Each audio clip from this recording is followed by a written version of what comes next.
Alat dan bahannya apa saja? Pet. Terus apa lagi? Ini yang sangat. Terus apa lagi? Ini pelarut. Terus ini apa? Obat. Vial dengan obatnya. Terus apa lagi? Ini alkohol. Terus ini sarung tangan. Ya. Ada yang jawabnya salah? Padahal kalian gak usah nyontek, mau ada di sini kok. Yakin ini kelasnya diem bayangin. Introvert memang ya. Kancane karo kuntilanak sering ngalahi dewekan gitu ya. Terus kemudian nih saya mau menerangkan teori maupun beberapa hal-hal yang kalau di buku tuh nggak ada. Pertama dari skin test dulu aja ya. Ini bukunya siapa tadi ya? Anggi Cahaya. Cahaya Bunga. Kamu yang dari Bogor? Oh iya. Iya. Iya Pak. Sampai di sini kapan? Malam. Naik apa? Kereta. Kereta. Iya. Kamu emang niat bolos apa gimana kemarin Gi? Gila lah kok kamu, saya ngambilnya yang punya kamu ya. Ini saya batin ini Anggi emang dasarnya niat bolos apa gimana gitu. Nah itu tuh emang mau pulang, pas itu di puncaknya macet banget Pak. Jadi pas mau ke Jakartanya, ke KRL-nya nggak bisa. Nggak bisa. Macet, udah sampai siang banget. Dari jam 3:30 Sore pagi. pagi. Iya. Terus saya balik lagi ke rumah. Iya. Balik lagi ke rumah. Iya, pulang. Oh saran saya mendingan gini, kan nggak bisa naik KRL dari stasiun ya. Ya udah ngikutin dari rel aja, ngejar kereta. Kan nyampenya sini sama. Nih, dipikir naik KRL nyampe Purwokerto tuh 5 jam. Ngejar kereta, lari ngejar, nyampenya juga sama kan 5 jam. Ya mending lari aja gitu. Ya enggak? Ya. Terus gitu aja ada yang orang mudeng pada yang. Yang mudeng lagi ya. Terus, nih dicek. Nah, untuk antibiotik itu banyak ya maksudnya. Saya balikin lagi ya, kasihan. Ini banyak tuh. Antibiotik itu banyak. Nanti kalian belajar di farmakologi sekaligus nanti kalau di profesi. Antibiotik itu ada yang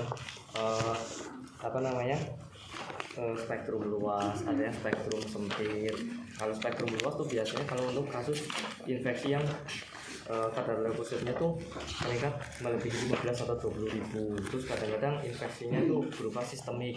Contoh misalnya pada pasien TBC, nggak cuma TBC, ternyata dia juga diare. Setelah itu terdeteksi lagi dia HIV kayak gitu. Nah, itu sistemik. Atau contoh pada kasus ulkus DM. Ulkus DM kan sakitnya tuh di kaki biasanya ya yang ulkus, tapi leukositnya tuh meningkat tinggi, terus ada slavnya yang jaringan berubah kuning itu kasus-kasus yang membutuhkan antibiotik spektrum luas. Kalau yang spektrum sempit biasanya untuk bekerja pada organ tertentu. Contoh misalnya amoxicillin, dia antibiotik untuk radang pernapasan atau saluran pernapasan atas, kemudian ISK gitu. Jadi tidak untuk kasus yang lainnya. Contoh misalnya kayak kasus luka tidak. Kalau untuk kasus diare juga tidak gitu. Itu beberapa obat-obat antibiotik yang penggunaannya berdasarkan spektrum luas, spektrum sempit, ada lagi gram positif, gram negatif gitu. Itu nanti secara teorinya. Ini kita masuk ke prakteknya. Nah, sediaan obat kalau untuk vial, ini vial ya, ini ampul. Bedanya gini. Ini vial, ini ampul nih. Ini ampul. Kalau ampul beling semuanya di sini. Ya, kalau vial begini. Ini enggak ada kepalanya tuh ditutupin seng kayak gini. Ini vial, ini ampul. Nah, kalau untuk antibiotik, enggak cuma antibiotik aja loh. Cuman yang paling sering memang antibiotik yang berupa vial, ya kayak gini, serbuk. Tapi enggak cuma antibiotik saja, banyak yang lainnya. Nah, kalau antibiotik untuk yang vial itu 1 gram. Ya, 1 gram. Tapi kalau untuk tablet, biasanya sediaannya dari pabrik di Indonesia itu 500 mg. Tapi tidak semua. Contoh misal amoxicillin, cefotaxime, kalau yang berupa tablet itu 500 mg. Tapi kalau kayak cefixime itu enggak 500 tapi 200. Ada lagi obat apalagi ya saya agak lupa, metronidazole. Kalau metronidazole ada yang sediaan 500 mg tapi cair berupa pakai kolov tuh kayak infus tapi kecil kayak gitu ada. Terus ceftriaxone juga ada yang cair begitu, sediaan obat macam-macam. Nanti kalian akan pelajari lebih lanjut buat di profesi, jadi nanti kalian di rumah sakit lebih matang lagi gitu. Ini nanti kalau ada yang mau rekam siapa? Itu dulu aja HP-nya siapa? Gitu ya. Gak usah sembunyi-sembunyi ntar. Ya, langsung aja. Terus ini kan sedianya 1 gram ya. Memang dosisnya berapa sih pada antibiotik yang kayak gini nih? Umumnya dokter itu merasakan dengan rumus 10 mg per kilogram berat badan. Kalau terus paracetamol juga sama 10 mg per kilogram berat badan. Tapi pada kasus yang agak cukup kompleks dan infeksinya itu cukup sistemik, biasanya dosis dinaikkan menjadi 15 mg per kilogram berat badan. Nah, tapi kok ini 1 gram Pak? Tinggi banget nggak sih? Iya, tinggi. Ini pada kasus yang infeksinya tuh akut. Contoh pada kasus yang ini apa namanya, luka ulkus DM-nya tuh parah, terus kadar leukositnya tinggi, atau pasca operasi gitu ya. Dulu saya itu di kamar bedah Margono dulu. Nah, biasanya dokter bedah itu merasakan kalau habis operasi, hampir bisa dipastikan itu dalam catatan operasinya pesan ke perawat di bangsal, nanti setelah selesai operasi, injeksi ceftriaxone, cefalexin atau metronidazole atau apa 2 kali 1 gram. 2 kali 1 gram berarti 2 kali ini. Maksudnya 2 kali pemberian, sekali pemberian 1 gram segini gitu. Tapi nanti setelah 2 hari itu ini diturunkan menjadi, kan pasien sudah sadar ya, kalau sudah 1 hari kan sudah sadar, diganti menjadi tablet. Atau kalaupun masih pakai ini, diganti menjadi 2 gram tapi dalam 3 dosis, bukan 2 kali, jadi 3 kali 500 mg gitu. Oke, terus kemudian untuk kita masih fokus ke skin test aja dulu deh ya. Berarti satu-satu ya, saya nggak urut berdasarkan buku ya, tapi kita bahasnya jadi menurut yang tes aja, skin test. Nah, skin test alat yang digunakan itu ini disposable ini 10 ml ini sama cairan larutnya. Tapi yang sini ambilnya aquades. Kalau bukan ini NaCl semua, berarti memang nggak ada aquades ya? Nggak ada. Oke. Ini kita praktikum agak cukup lama, nanti penjelasan plus praktik kira-kira nanti jadinya 2 jam, karena saya praktik juga jelasin gitu ya, karena ada 4 itu penyuntikan kan, kalian harus siap-siap konsentrasi ya gitu ya. Ingat, ini bukan pengajian umum, jadi nanti kalian jangan ngantuk. Kalau pas pengajian umum kalian ngantuk nggak apa-apa gitu ya. Ini nyuntik loh, menyangkut keselamatan nyawa orang. Tapi tenang aja, mahasiswa profesi yang dulu yang open lab nyuntik bareng dengan saya, disuntik beneran sampai sekarang ya, alhamdulillah masih hidup. Aku udah Mau kalian banget ya Allah. cek kedaluarsa juga, jangan lupa prinsip benar obat ya. Cek kedaluarsa ini masih 15 November 2026 ya, saksi. Kedaluarsa kapan ya? 2028 saksi. Terus mana lagi? Oh, ini obat Agustus 2026 saksi ya. Cuman ini dibuatnya tahun 2025 sebelum Masehi ini.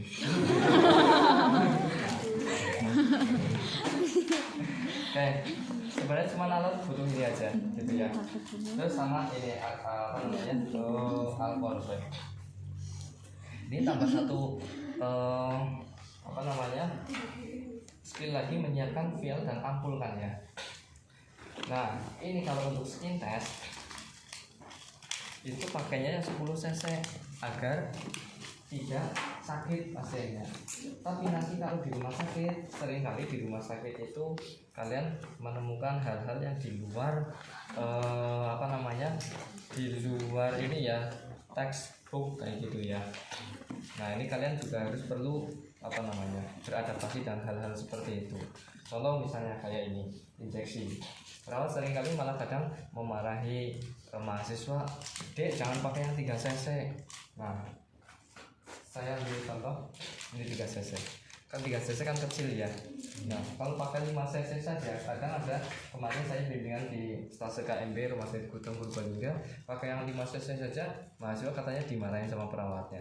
Padahal menurut saya ya, dulu saya juga waktu mahasiswa kayak kalian jualan kayak gini ke teman-teman yang di stikes mana sana kayak gitu. Kalau yang butuh alat-alat lab kayak gitu, saya di sini juga datang pulang kan ke apotek sana kayak gitu, boleh mati kayak gitu ya. Saya tahu persis harganya, tidak terlalu beda jauh gitu. Ini antara 10 cc 5 dan yang 3 cc gitu. Nah kalau untuk idealnya untuk injeksi obat dengan konsentrasi tinggi yang 1 gram kayak gini yang berupa serbuk, paling tidak 10 cc. Coba kalian bayangkan 10 cc sama 5 cc sama 3 cc. Nanti kalau udah dicampur gini ya, pakai ini, kira-kira yang paling pekat tuh yang mana? 10, 5 atau 3? Yang paling pekat 3, yang 3 cc, sehingga dia konsentrasinya tuh kental gitu. Beberapa obat lain yang harus dioplos, sediaan keteron tuh pakainya kayak gini, vial. Itu juga harus dioplos atau dicampur dengan Aquades atau NaCl. Tujuannya biar tidak terlalu pekat. Rasanya kayak apa sih? Pegel, sakit, panas. Di sini kalau diinjeksi langsung dan enggak dioplos, rasanya sakit, pegel. Meskipun pakai jarum infus ya, sakit, pegel itu pasien. Jadi kasihan, jangan pakai yang 3 cc. Nah nanti kalian ya, dulu waktu saya mahasiswa profesi gitu ya, saya colong-colongan. Kalau misalnya pas perawatnya nggak lihat, saya tetap injeksinya pakai yang 10 cc. Kasihan gitu. Kalaupun pakai 3 cc itu, kalau kepaksanya ya, infus itu harus tetap di drop atau di loss. Tapi dengan catatan injeksi yang dari sini masuk ke dalam nggak balik ke arah infus. Artinya tetesan infus harus lebih deras daripada ritnya. Itu biar pasiennya nggak sakit. Ya terus kita masuk ke tahap skill labnya ya. Nanti yang untuk ini skin testnya siapa? Berarti tadi dari sekian peserta yang beruntung dari sekian peserta yang beruntung, belakang kita udah 2. ini yang rekam sama Istiana, panggilnya siapa? Lisa. Iya. Lisa nggak kebagian Enggak. disuntik ya? Bukan. Siapa ya tadi yang IC berarti? Oh ini siapa ya? Tarmin. Tarmin Aka, kalian kalau di Facebook itu Tarmin tuh orang Kedurang. Yang skin test kayaknya si siapa ya? Dwi ya, kayak tadi sama Mbok. Iya Mbok. Dwi ya. Dwi namanya ya. Hai Dwi. Oke, pertama saya mau mengajarkan kalian tentang penyediaan tidak namanya vial. Di sini vial tuh ini ada sengnya ya, dan ini ada yang lingkarannya kayak gini, ada yang lingkarannya. Ini harus dibuka.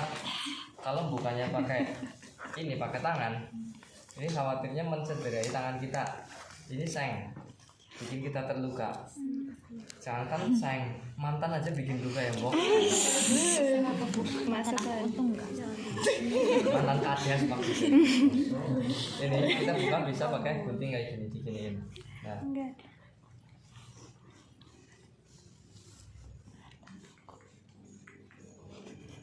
pakai gunting. Setelah itu, nah karena ini seng, kalian harus cukup hati-hati juga nih. Nah, di sini ada bagian yang bertanda lingkaran kecil. Lingkaran kecil ada nggak? Nih, halo kamera, ini ada lingkaran kecil. Ada lingkaran kecil di sini. Ini harus steril, ingat ya, steril. Jangan remedi. Aku yang takut. Lingkaran kecil yang belakang ada lingkaran. Itu hukumnya steril, nggak boleh kepegang. Tapi karena tadi kita pakai ini dan mengkhawatirkan kalian ikut kesentuh oleh gunting, kecongkel gitu ya, maka kita harus sterilisasi dengan kapas alkohol. Mas minta tolong buka ini. Nah, nanti saya mungkin minta tolong ke asisten yang mahasiswa ya, sediain kapas alkohol. Coba bukain satu aja, satu ya. Nah, gini, satu gitu, wah. Terus kemudian kita membuka. Nah, ini hal-hal yang di buku tidak ada. Ingat, buka semua alat medis yang tertutup plastik kayak gini contohnya. Terus kateter urin, kateter nasal kanul, nasal kanul betul. Terus kemudian kateter NGT, semua yang berbungkus plastik yang kayak gini ada tempat untuk membukanya open di sini. Jadi kayak kelas kemarin bukanya malah dari bawah, salah, pantesan nggak bisa-bisa. Itu karena dari bawah salah. Terus nggak usah juga pakai gigi ya. Kalau saya ini bukan siki atau taro gitu ya. Di sini. Nah, seperti ini. Terus ingat bahwa benda yang berada di dalam plastik dihukumi steril. Kalian harus tahu itu prinsip. Karena apa? Nanti ketika kalian berada di ruang steril, contoh di dalam kamar operasi. Di dalam kamar operasi itu dalam satu tindakan operasi ada dokter bedah, dokter anestesi, perawatnya tuh 3. Perawat sirkuler, perawat bedah, dan perawat instrumen. 3 perawat ini yang steril itu 2, yaitu perawat bedah dan perawat instrumen. Nah, kayak gini ya, sorry. Ini sensor ya, sorry. Perawat bedah dan perawat instrumen itu yang steril. Yang tidak steril itu perawat sirkuler. Apa sih tugasnya perawat sirkuler? Itu yang nyediain kalau ada kurang, contoh kurang betadin, kurang obat, nyediain paspet. Nah kayak gini, ini perawat sirkuler buka kayak gini, dituangkan di meja operasi, meja instrumen, itu harus dalam keadaan steril kayak gini, dituangkan, nggak boleh tersentuh. Itu kalau di kamar operasi ya. Nah ini saya kasih tahu kalian. Tapi kalau di bangsal kan kita tidak membutuhkan kesterilan yang bagian luar, cukup diambil kayak gini nggak masalah. Tapi ingat, bagian yang ini jarum ini steril, jadi jangan dipegang. Tajam nggak ya? Malah kayak gitu ya. Terus hal-hal lain yang terkait dengan penyuntikan akan kita bahas dalam waktu sesingkat-singkatnya. Gak ada yang ketawa, itu kan tes proklamasi lah, Besi. Ini ada hal-hal lain ya, yaitu karet dalam spet ini yang berwarna hitam harus kita tekan, ceklek gitu. Kenapa? Kalau dia belum ditekan dari pengambilan tadi dibungkus, ketika kita mau ngambil obat, mau ngambil darah, itu kita terlalu berat, sangat berat. Jadi kayak mandek begitu, berat banget gitu. Nah sehingga kalian harus ceklek ke atas dulu. Nah setelah itu jadi mudah. Tuh. Terus ini belum kencang ini. Ini kondisinya kendor, sehingga harus kita kencengin dulu. Kejadian kemarin yang kemarin hari Senin itu ngasih ke saya dengan posisi ini jarumnya tuh ujul apa ya, potol, copot, ya, kayak gitu ya, udah dikencengin. Terus jarum ini ada mulut jarumnya atau muka jarumnya. Dalam tindakan apapun yang namanya muka atau mulut jarumnya itu harus selalu ngadep ke atas. Misalnya untuk pengambilan obat, ambil darah, infeksi dan lain-lain, gitu harus selalu ngadep ke atas.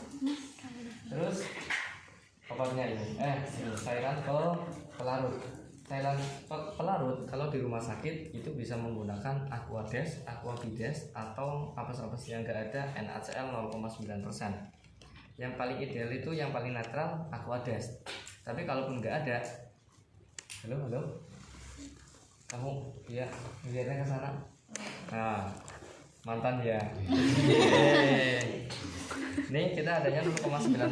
Ini NaCl 0,9. Oh maksudnya. Kita kasih tahu Pak. Kaget tuh ya. Apa aku pindah aja. Ini 0,9% NaCl itu sama aja larutan infus, cairan infus gitu ya. Ada lagi NaCl 0,45%. Nah, tapi jangan mencampur atau melarutkan obat dengan yang kontraindikasi atau yang tidak wajar. Contoh cairan RL, ringer laktat, atau dextrose. Beberapa obat ada yang menggumpal ketika dicampur dengan dextrose gitu ya. Kalau dextrose itu kalau untuk pasien yang hipoglikemi, dextrose ada 5%, 10%, dan 40%. Saya pernah minum semua, bukan diinjeksi tapi tak minum di rumah sakit itu. Nah, tentu kalian belum cukup ilmu dibanding saya. Ya, nih NaCl 0,9% udah pernah tak minum. Saya nyicipin, saya cari ilmunya memang dengan cara begitu. Ya, di luar prediksi BMKG. Terus 0,45 udah pernah, dextrose 5%, 10%, 40% udah pernah semua. Yang paling manis itu memang dextrose 40%. Apalagi kalau dicampur kelapa muda. Pas buka puasa gitu ya. Boleh buat ide kalian ntar jadi jualan dextrose 40% gitu ya. Jus dextrose 40%. Gitu. Nah, lalu kemudian untuk cara untuk membuka ini dengan cara digini, di potek apa bahasa Indonesia ya kayak gini, ceklek, nah kayak gini, begitu, ya. Terus ini kita ambil tidak tumpah, ya, simsalabim tidak tumpah, langsung jarumnya masuk, kita ambil 10 cc. Oke.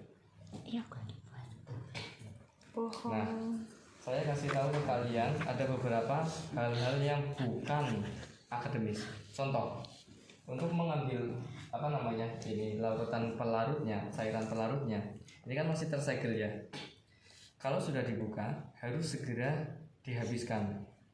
Kalau melebihi, saya tidak tahu persis kalau dari PT Otsuka kayak gitu, itu maksimal 1 jam atau 4 jam atau berapa, saya tidak tahu persis. Tapi yang jelas harus segera dihabiskan.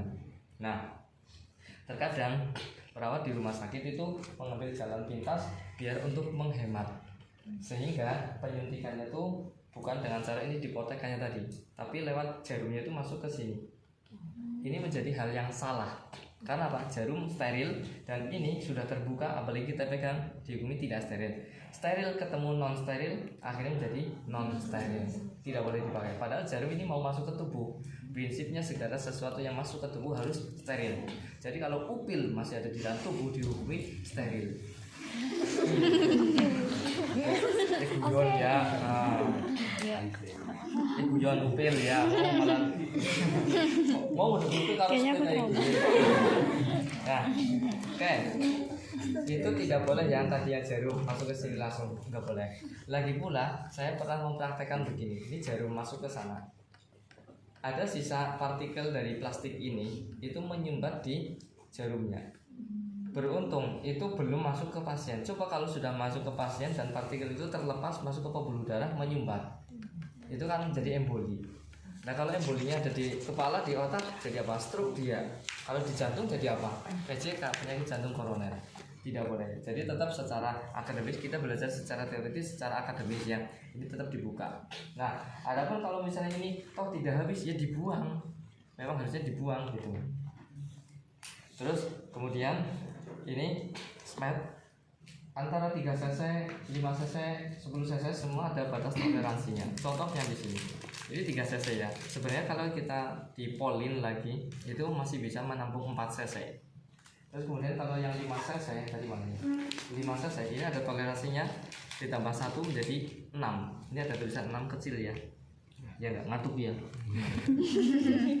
6 ya. Terus ini ada toleransinya 2 menjadi 12 gitu ya, ada batas toleransinya. Terus kita mau mengoplos obatnya. Ini tadi udah disterilin pakai alkohol ya. Kita buka. Nah, ini jarumnya ngadepnya ke atas. Terus masuk ke dalam. Kita tekan. Ini agak cukup berat nih kalau yang 10 cc.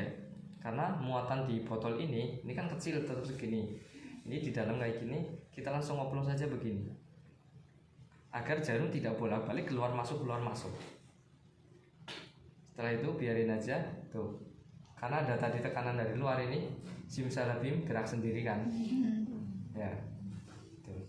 Ambil total semuanya.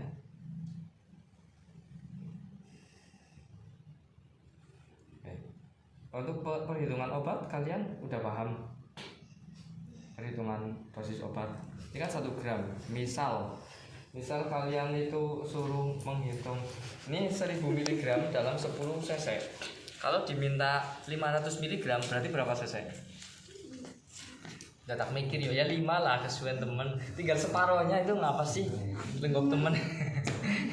Ini kalian lenggok apa anu Lola ini lah aja biar teman bisa aman apa yo.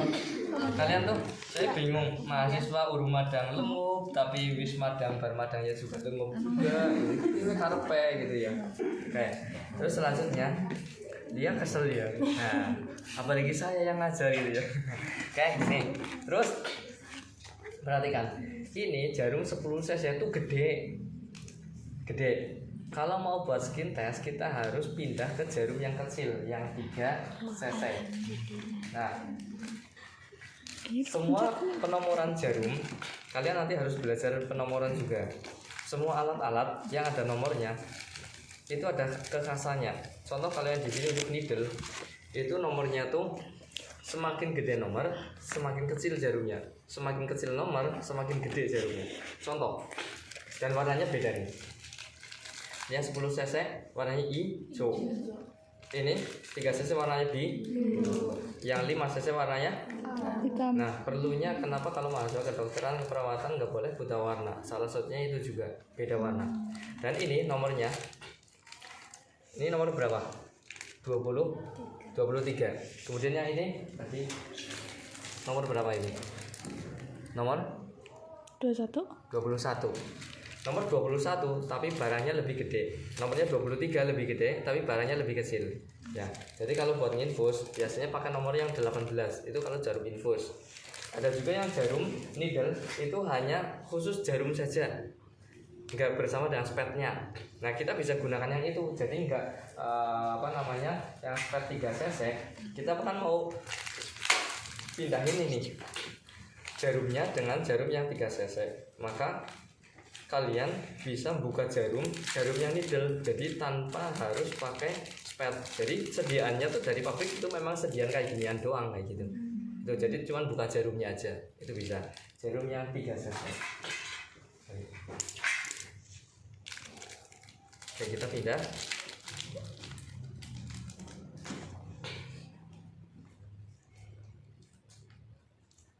Nah, sudah dipindah ya. Tapi jangan lupa juga, ini kan tadi ada udaranya karena belum pernah dipakai jarumnya. Kita keluarkan cairannya, cukup 1 tetes saja yang keluar. Nah, udah ya, cukup. Nah, terus kita sediakan probandusnya. Nah, saya sebenarnya butuh kursi ya. Kursinya kayak gini ada apa enggak ya? Oh, itu yang di belakang ya. Ya, kursi taruh di sini. Nanti untuk ganti-gantian probandus di skip dulu, di pause dulu. Oke, Pak.